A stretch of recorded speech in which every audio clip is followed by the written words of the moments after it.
Tal como lo anunciábamos al comienzo del programa, ya están nuestros invitados. Se tratan de los diputados provinciales, el doctor Raúl Medina. ¿Qué tal, doctor? Buenas noches, bienvenido. Buenas noches, gusto de estar con vos. Y Claudio del Pla. ¿Qué tal? Buenas noches.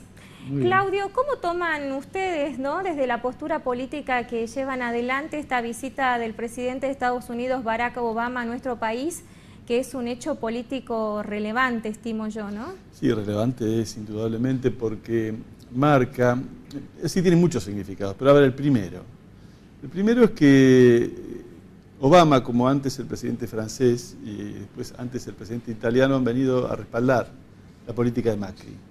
Y particularmente este acuerdo con el capital financiero internacional, el acuerdo que ya tiene media sanción en el Congreso Nacional, y que va a condicionar toda la próxima etapa porque significa un hipotecamiento de gran escala y un ajuste de gran escala que recién hemos visto una parte. En los primeros 3 meses hemos tenido 100.000 despidos en el sector privado y 30.000 en el público, y está a medio aplicarse un ajuste muy fuerte en materia de tarifas y que va a llegar a otros planos también. Hay una política recesiva y entonces se está armando un plafón político, un respaldo político desde fuera al presidente Macri para aplicar esta política que es francamente antipopular y antinacional también.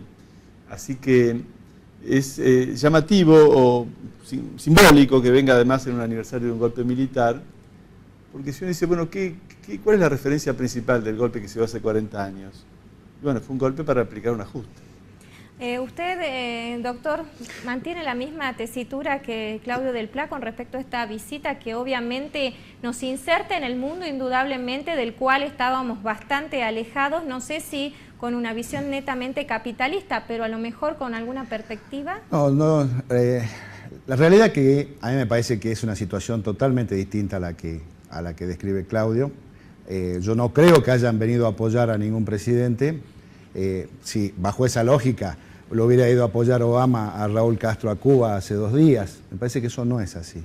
Me parece que esto marca la apertura de Argentina hacia el mundo, por supuesto, con muchos problemas, como los mencionó Claudio, que yo coincido, el tema de la inflación, el tema de la recesión, son cuestiones reales que hay que resolver. Ahora, no podemos resolverlos encerrados en un mundo sin salir a vender, sin comerciar, sin buscar el ingreso de capitales.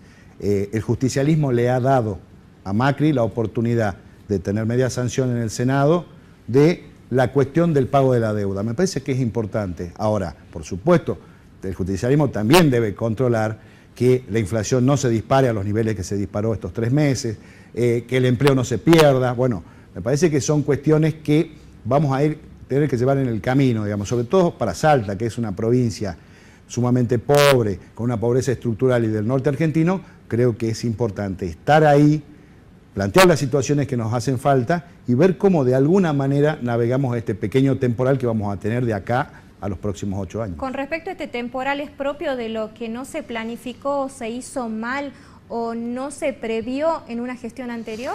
O sea, ¿de la cual ustedes fueron parte? Nosotros hemos sido críticos de la gestión anterior. Sabes que desde el Frente Salteño siempre criticamos al kirchnerismo como filosofía, digamos. Creemos que se desaprovechó una enorme parte, digamos, de la Argentina en la época de crecimiento. Creo que en esta etapa podemos de alguna manera, quizás con un concurso, escuchando todos, la participación del gobernador en una mesa grande de gobernadores y que el presidente escuche, ver cómo la provincia de Salta puede sacar, no digo ventajas, sino sacar mayores oportunidades para nuestra gente en esas cuestiones. Con este legado que nos dejaron y obviamente insistiendo, digamos que ustedes tienen una postura muy particular, que no era conveniente negociar con los fondos buitres. ¿Cuál hubiera sido la salida del Pla a esta situación que hoy es agobiante realmente para cualquier ciudadano argentino? Bueno, nosotros hemos presentado un dictamen. Néstor Pitrola, uno de nuestros 4 diputados nacionales, junto con Pablo López, fundamentaron un dictamen que tiene varios tramos y que plantea, en primer lugar, la necesidad de ir a una investigación de esta deuda. Ya que esta deuda ha sido sometida ya a investigaciones judiciales y hay fallos de jueces que han demostrado de que la deuda es manifiestamente ilegal, no solo ilegítima, en muchos de sus tramos. Pero fue una deuda contraída por el Estado argentino. Ah, sí, pero es usura sobre usura y eso es delito, en cualquier lugar del mundo. Pero la hizo un gobierno. Ah, sí, bueno, el problema es el siguiente, mirá. El pueblo argentino no avaló nunca, y Macri incluso cuando le dijo al pueblo argentino para que lo votaran, quiero normalizar el tema de la deuda, dijo, muy bien, dijo eso, pero también dijo pobreza cero. Ahora él va a normalizar el tema de la deuda, como lo está haciendo, pero a costa de un empobrecimiento fenomenal. Entonces, el planteo fue engañoso en las elecciones. El sometimiento al pago de esta deuda usuraria, en primer lugar, es falso que vaya a traer una salida, ¿sí? Los capitales no están en el mundo esperando venir a la Argentina, esa situación no existe. Solo va a venir acá el dinero para facilitar un negocio financiero o financiar una parte del déficit. Pero no es cierto que en el mundo estén los capitales dispuestos a venir a invertir. Por ejemplo, a poner una fábrica, a construir un camino, a financiar un desarrollo real que mejore la vida de los que están mirando este programa. No está eso en la perspectiva. Vamos a tener el ajuste, el sacrificio y no las ventajas que dicen que vamos a tener.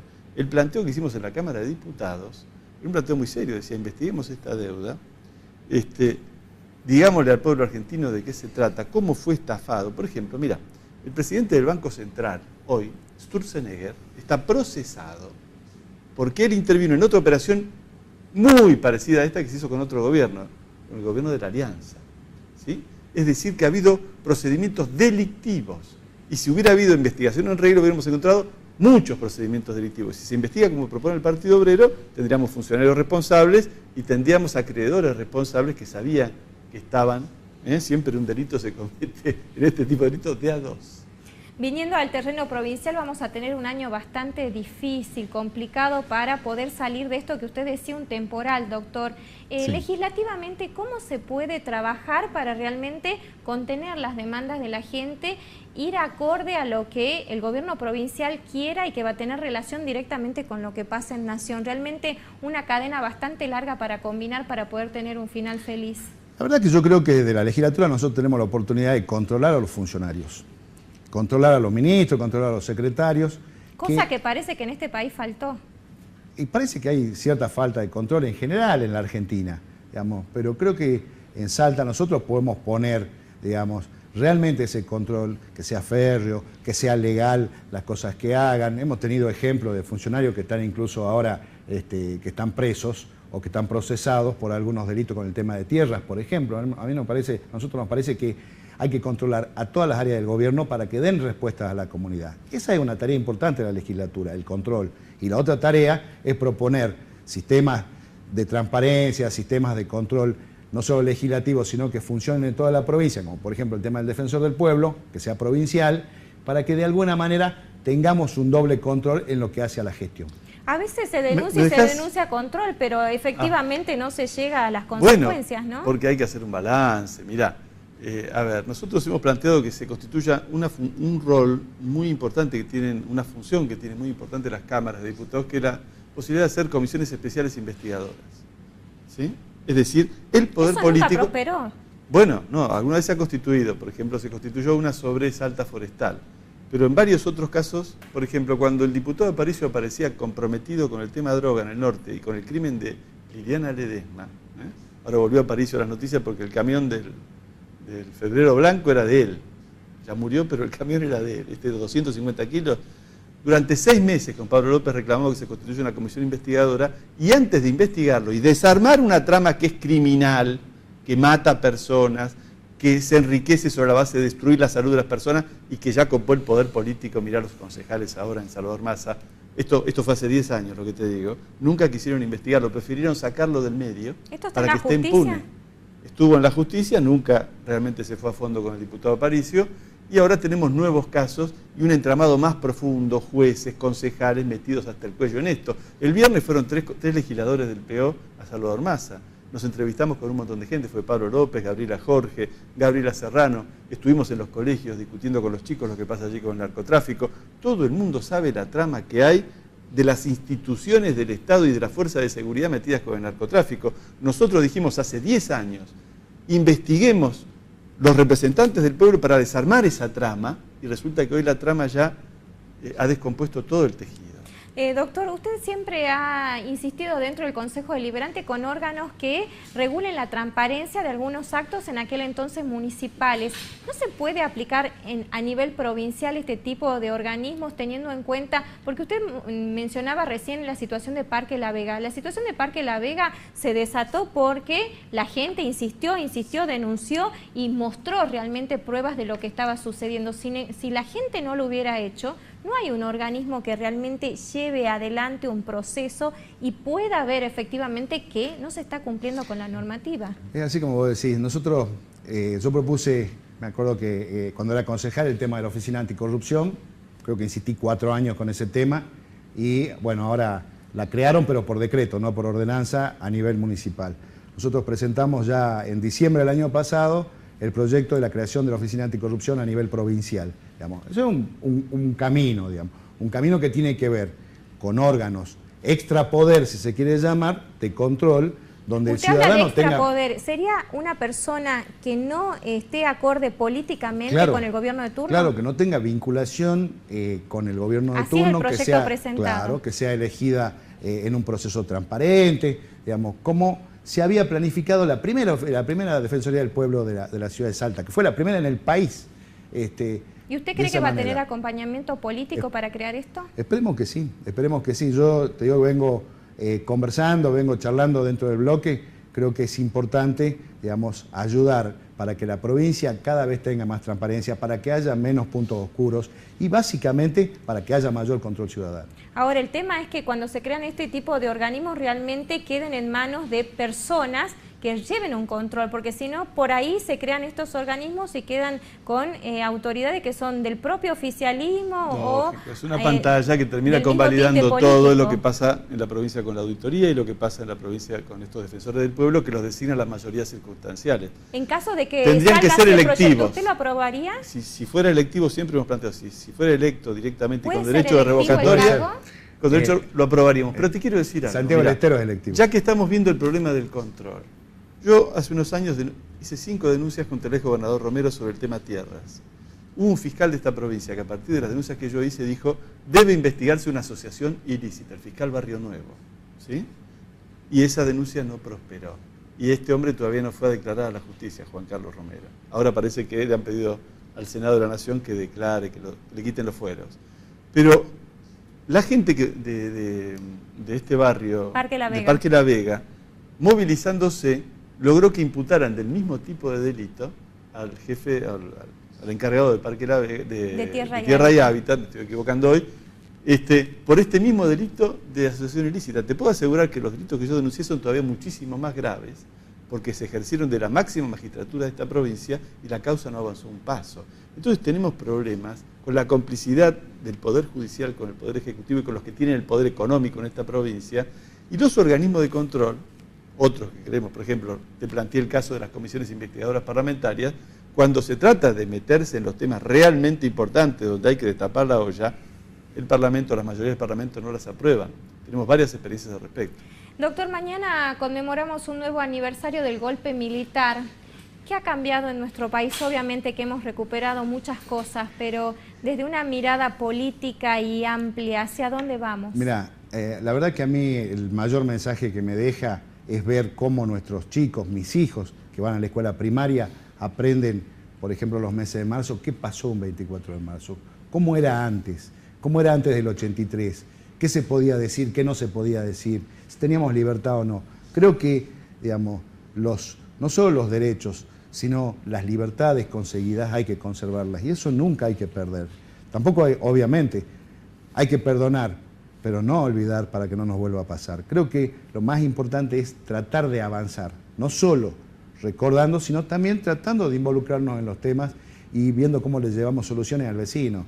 Ahí yo lo escuchaba a Claudio, la verdad que tenés razón en muchísimas cosas, pero ¿sabés qué me parece? Que desde el Partido Obrero ustedes se miran mucho para el interior y buscan comisiones que al fin y al cabo no le dan una solución a la gente, porque cuando eran 9 concejales, me acuerdo, yo decía, el Partido Obrero va a poder hacer un montón de cosas por la ciudad. Sin embargo, lamentablemente eso no pasó, más allá de la expectativa que me generaba a mí como ex concejal, ¿no? ¿Cómo vivimos este 24 de marzo, Claudio? Mira, el 24 de marzo lo vivimos como siempre, como una jornada de lucha. Mañana vamos a estar en la calle, en todo el país. Nos movilizamos en Salta, va a haber 100.000 personas en la calle en Buenos Aires. Y va a haber una movilización independiente que va a denunciar no solo la impunidad de la mayor parte de los crímenes de la dictadura, sino la impunidad que se vive hoy, ¿no es cierto?, en relación a crímenes que ocurrieron bajo la democracia. El hecho de que a Pedraza ahora lo pusieron en prisión domiciliaria, pocos casos que se han logrado, ¿no es cierto?, que no haya impunidad. Para nosotros la jornada de mañana es una jornada de lucha y es una jornada que sirve a plantear lo que hemos planteado, por ejemplo, desde esos 9 concejales, la necesidad de otra salida política. Se armó una extraordinaria maquinaria de impedir, porque los que defienden que la municipalidad nada cambie, que sea una caja recaudadora para agrotécnica fueguina, para las compañías contratistas, como lo sigue siendo ahora, para recaudar, como ha hecho Sáenz ahora, no sabés lo que ha hecho Sáenz, la gente todavía no se enteró, ha sacado una ordenanza ad referéndum que amplía la base de cobro de la tasa de la TIS, que es la que más recauda en la municipalidad, a un montón de sectores de la clase media que hasta ahora no pagaban, y va a tener grandes consecuencias. Es decir, el Partido Obrero, que no tuvo la mayoría, sino la primera minoría, encontró un sistema de veto del bloque de 11 y del intendente que pasó.